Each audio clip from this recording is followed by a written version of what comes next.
अस्सलाम वालेकुम बच्चों। अभी से आपका टाइम टेबल आप लोगों ने चेक किया होगा। उसमें जो है हम लोग सिर्फ हमको हफ्ते में एक पीरियड मिला है, तो हम ये कोशिश करेंगे कि हमारा पूरा लेसन जो है वो एक पीरियड में हो जाए।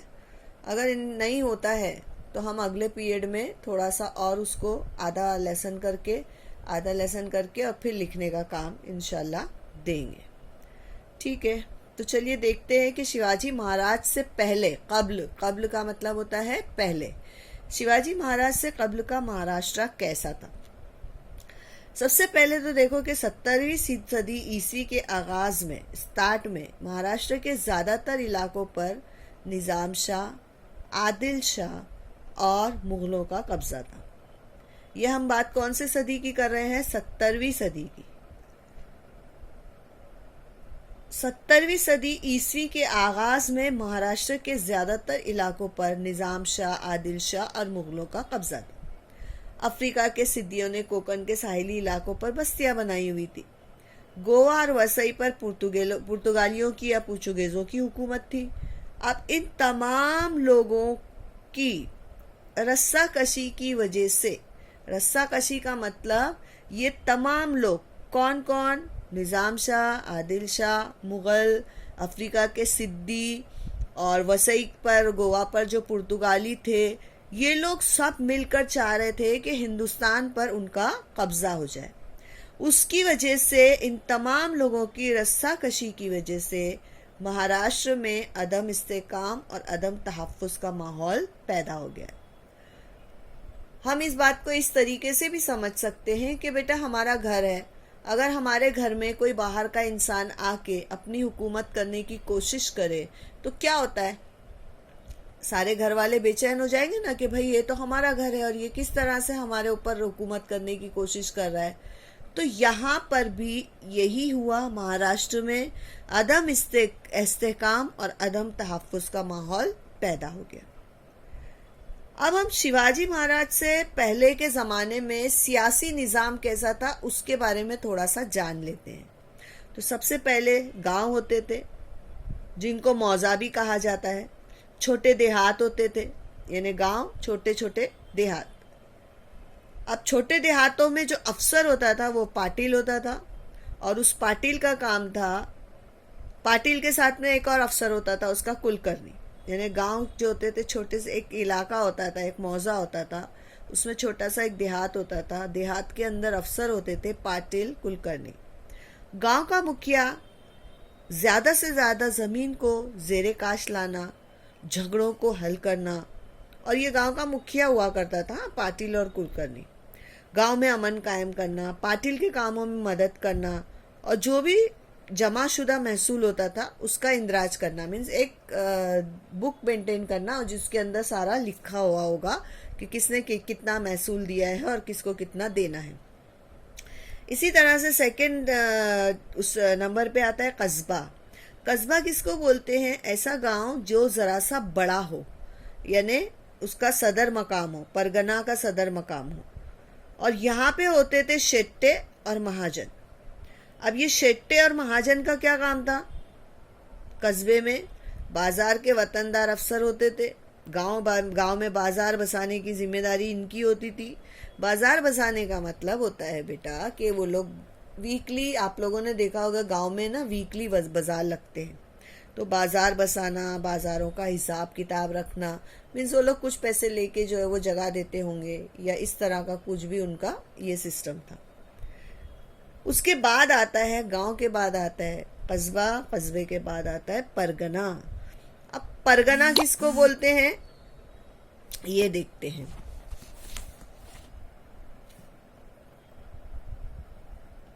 परगना जो है वो कई गांवों से मिलकर बनता है। जैसे पूना परगना में 290 गांव हैं, जबकि छोटे शरुल परगने में 40 गांव हैं। यानी ये गांव जो है वो किससे मिलकर बनता है? कई गांवों से मिलकर बनता है। और उसमें बड़े कौन होते थे? देशमुख, देशपांडे। परगना के पाटिलों का सरबराह, परगने का वतनदार, गांव की सतह के पाटिल के सारे काम पर परगना की सतह पर देशमुख करता है। परगने के कुलकर्णियों का सरबराह गांव की सतह के कुलकर्णी का सारे काम परगना की सतह देश पांडे करता था। मीन्स देशमुख जो था वो परगना का पाटिलों का सरदार होता था और वो परगने का वतनदार होता था, मीन्स बड़ा होता था, और गांव की सतह के पाटिल जो होते थे वो उनकी देखरेख करता था और देशमुख जो है वो उसकी सारे पाटिल के सारे काम परगना की सतह पर देशमुख करता था। परगने के कुलकर्णियों का सरबराह जो होता था गांव की सतह के कुलकर्णी के सारे काम परगना की सतह पर देश पांडे करता था। गांव में खानदानी रवायत के मुताबिक काम करने वाले कारीगर हुआ करते थे जिसको बलोता या बलोतेदार कहते हैं। बेटा आपको पता है ना कि पहले के ज़माने में जैसे कारीगर कैसे होते थे, लोहार होता था, फिर चप्पल बनाने वाला चमार होता था, फिर इसी तरह से मीन सबके अपने अपने ऑक्यूपेशन के हिसाब से उनके नाम होते थे। सुनार होता था जो सोने की चीज़ें बनाता था।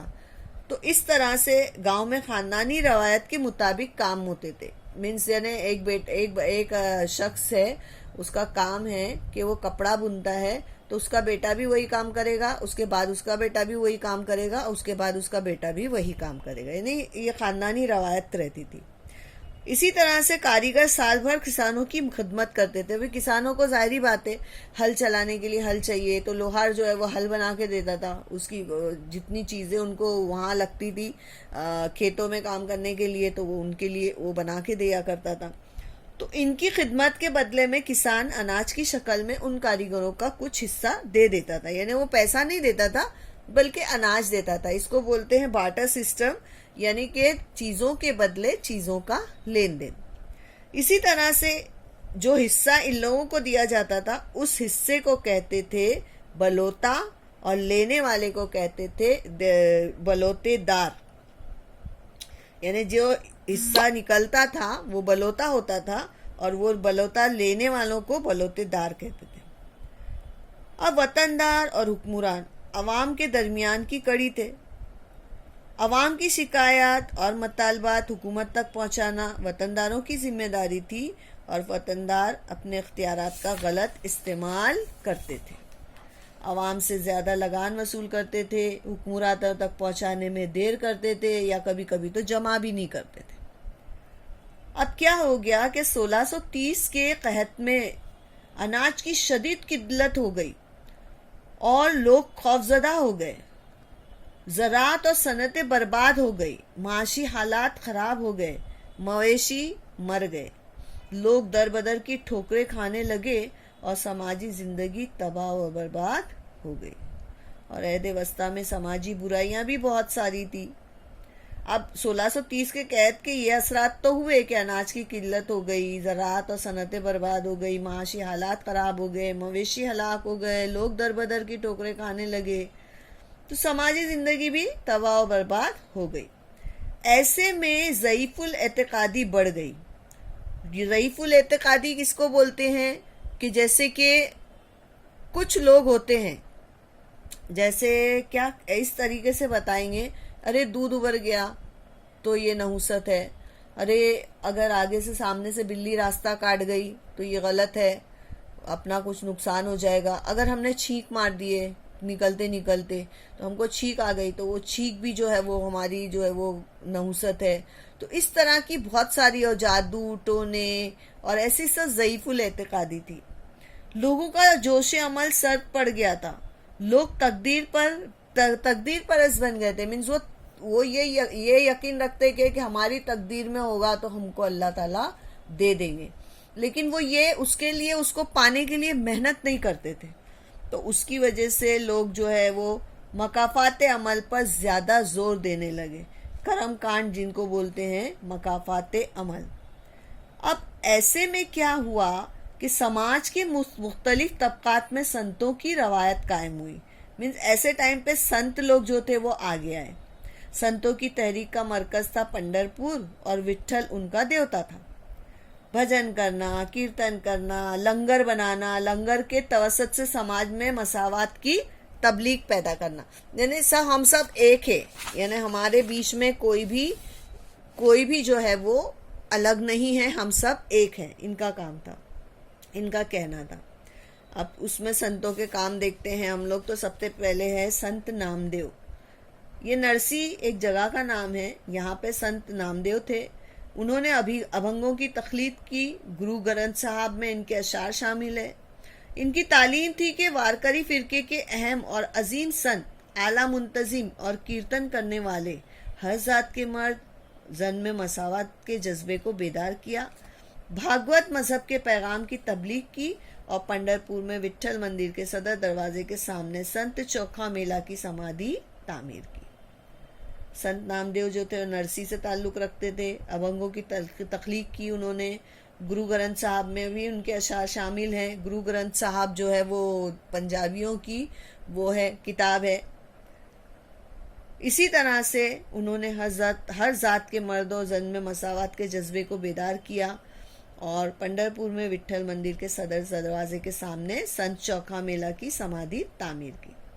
इसी तरह से संत ज्ञानेश्वर पैठन के करीब आपे गांव, एक गांव का नाम है आपे, यहाँ पे थे वो, और उन्होंने ज्ञानेश्वरी और अमृत अनुभव किताबें लिखी और भंग की तख्लीक की।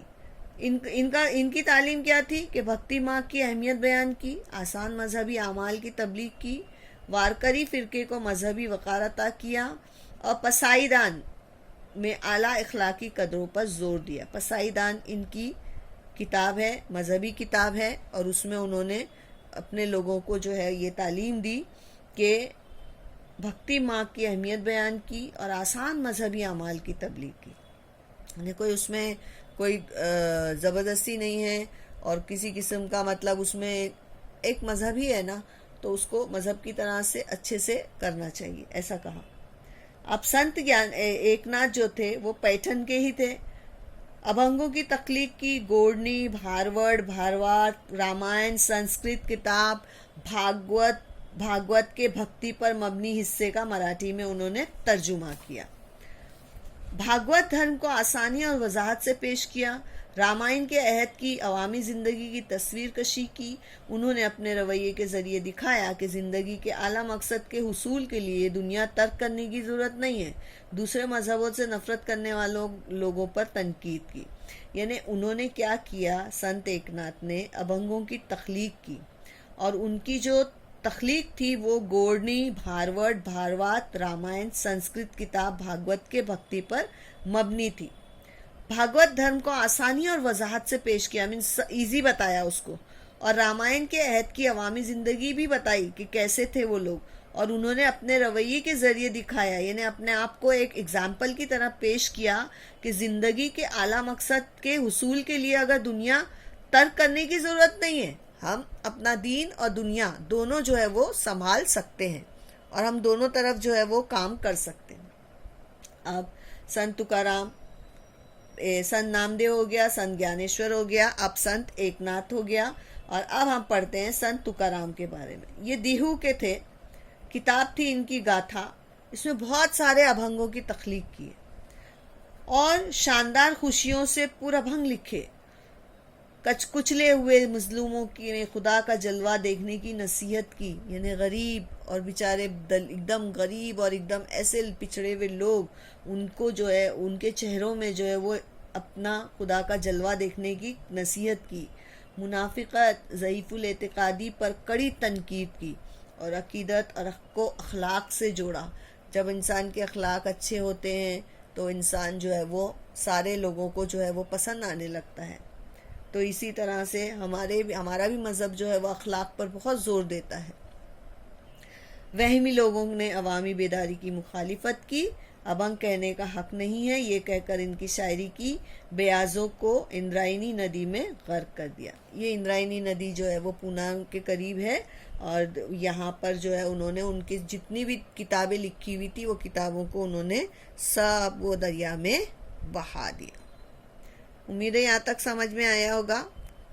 अब चलते हैं रामदास स्वामी की तरफ। मराठवाड़ा जामगांव ये यहाँ के थे।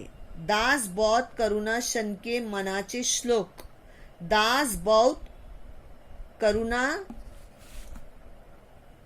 शतके और मनाचे श्लोक, ये इन्होंने लिखी थी किताब।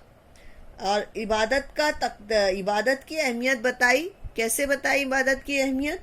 कि ताकत जो है वो हमारी इबादत की अहमियत है। हम जो हमारी ताकत जो है वो इबादत की अहमियत है। अवाम को अमली तालीम का दर्ज दिया। उन्होंने ये नहीं बोला कि आप जो है सिर्फ ऐसे किताब पढ़ो और उस पर अमल कर लो, उस पर अमल मत करो। सिर्फ किताब पढ़ने नहीं कहा है, जैसे हमारे यहाँ पर है। हमें भी कुरान शरीफ की तालीमात पर जोर दिया गया है, कुरान पढ़ने कहा गया है, लेकिन उसको हमारी अमली ज़िंदगी में उसको लागू करना है हमको। अवामी तहरीक और अवामी तंजीम की अहमियत उजागर की और सुमत फ़िरके की बुनियाद डाली। इस फिरके का मरकज़ चाफल था। एक गांव का नाम है चाफल। अब ये देखते हैं कि ये संतों ने अवाम को जो मसावात का सबक पढ़ाया, जो इंसानियत और आदमियत की तालीम दी, उन्होंने लोगों को एक दूसरे से मोहब्बत करना और यकजहती से रहो ये तालीम दी। और इसी में कभी ऐसे हुआ कि कोई कुदरती आफात आ गई, कहत हो गए, खुश्क साली हो गई, ऐसे हालात में हौसला और हिम्मत से ज़िंदगी गुजारने की इन लोगों ने तालीमात दी, जिसकी वजह से अवाम को बहुत बड़ा सहारा मिला। और उनके इन्हीं कामों की वजह से महाराष्ट्र के लोगों में खुद एतमादी पैदा हुई। ये बहुत बड़े कारनामे हैं इन लोगों के। समाज में मजहब इन्हेतात पसीर हुआ। वो ऐसे वक्त में संतों ने आगे बढ़कर समाज को तहफ़्फ़ुज़ दिया। उन्हें मजहब के सही मफहूम से वाकिफ़ करा गया। लोगों के बीच रहकर उनके सुख दुख मालूम करके भक्ति माँ की हिमायत की। और ऐसे वक्त में कुछ शिद्दत पसंद लोगों ने उन लोगों की मुखालिफत की। उन्होंने उस मुखालिफत को बर्दाश्त करना भी अपनी जिम्मेदारी समझा। और तुका कहता है वही संत है जो दुनिया के दिए हुए सदमों को बर्दाश्त करता है। तुकाराम कहते हैं कि तुका कहता है वही संत है जो दुनिया के दिए हुए सदमों को बर्दाश्त करता है। इन अल्फाज में तुकाराम ने सच्चे संतों की पहचान बयान की। शास्त्रियों पंडितों की नामानुस जबान में पाए जाने वाले मजहब को संतों ने अवामी जबान में पेश किया। उन्होंने रोज़मर्रा की ज़िंदगी में ज़बान में खुदाई पैगामात को पेश किया। लोगों को बताया कि खुदा की नज़र में सब यकसा हैं। ज़ात पात ऊंच नीच का घमंड बालाए ताक रखकर सारी मखलूक को खुदा का कुंबा समझा जाए और इसी तनाजुर में लोगों को देखा जाए। इन तमाम संतों की खिदमत में सबसे अहम ये बात है कि भक्ति करते हुए उन्होंने अपने फ़राइज़ की अदायगी से कभी मुंह नहीं मोड़ा। उन्होंने अपने कामों में खुदा की तलाश किया। प्याज मूली सब्जी विठा भाई है मेरी, ये संत सावता महाराज ने कहा था। प्याज मूली सब्जी विठा भाई है मेरी, यानी विठा भाई में मतलब उनका जो भगवान था वो विठल था। उन्होंने कहा कि ये प्याज मूली और सब्जी जो है वो सब मेरी विठा भाई है। ये संत साव महाराज ने कहा। उनका ये कौल अगरचे ज़रात से ताल्लुक़ रखता है, तब भी वो रोज़मर्रा के दीगर उमूर में भी काबिल अमल है। यहाँ लफ्ज़ विठाबाई विठोबा के लिए कहा गया है और संतों ने अपने अपने कामों और पेशों और जिम्मेदारियों को निभाते हुए भक्ति मवाइज़ यानी वाइस किए उसमें और शायरी की और उन्होंने समाज में अखलाकी ज़िम्मेदारी का एहसास पैदा किया। हमने संतों की तालीमात देखी, हमने संतों के काम देखे। संतों के काम थे, संतों के नाम हैं संत नामदेव, संत ज्ञानेश्वर, संत एकनाथ, संत तुकाराम, संत रामदास स्वामी। इन्होंने संत नामदेव ने वारकरी फ़िरके की अहम और अजीम संत थे और उन्होंने हर ज़ात के मर्दो जन में मसावत के जज्बे को बेदार किया था। इसी तरह से संत ज्ञानेश्वर ने भक्ति मार्ग की अहमियत बयान की। संत एकनाथ ने जो है रामायण की अहद की अवामी ज़िंदगी की तस्वीर कशी की। संत तुकाराम ने शानदार और खुशियों से पूर्वंग लिखे और कुचले हुए मजलूमों में खुदा का जलवा देखने की नसीहत की। और इसी तरह से रामदास स्वामी ने ताकत की इबादत की अहमियत को वाज़े किया और आवाम को अमली तालीम का दरस दिया। संतों की तालीमात ये थी कि मसावात का पैगाम, खुदा की नज़र में सब बराबर हैं, इंसानियत और आदमियत की तालीम दी। एक दूसरे से मोहब्बत करो और यकजहती से रहो, इनका कहना था। और इसी तरह से संतों के कारनामे जो थे उसमें अवाम में बेदारी पैदा किए। संतों की तालीमात की वजह से अवाम को सहारा मिला, उनमें खुद एतमादी पैदा हो गई। क़हत की वजह से सब बर्बाद हो गया था और सब डर गए थे। मज़हब का सही मफहूम समझाकर लोगों को तहफ़्फ़ुज़ दिया और अवामी ज़िंदगी में खुदाई पैगाम को पेश किया और समाज में अखलाकी ज़िम्मेदारी का एहसास पैदा किया। उम्मीद है बच्चों आप लोगों को ये लेसन अच्छी तरह से समझ में आया होगा। इसके क्वेश्चन आंसर इंशाअल्लाह हम अगले पीरियड में करेंगे।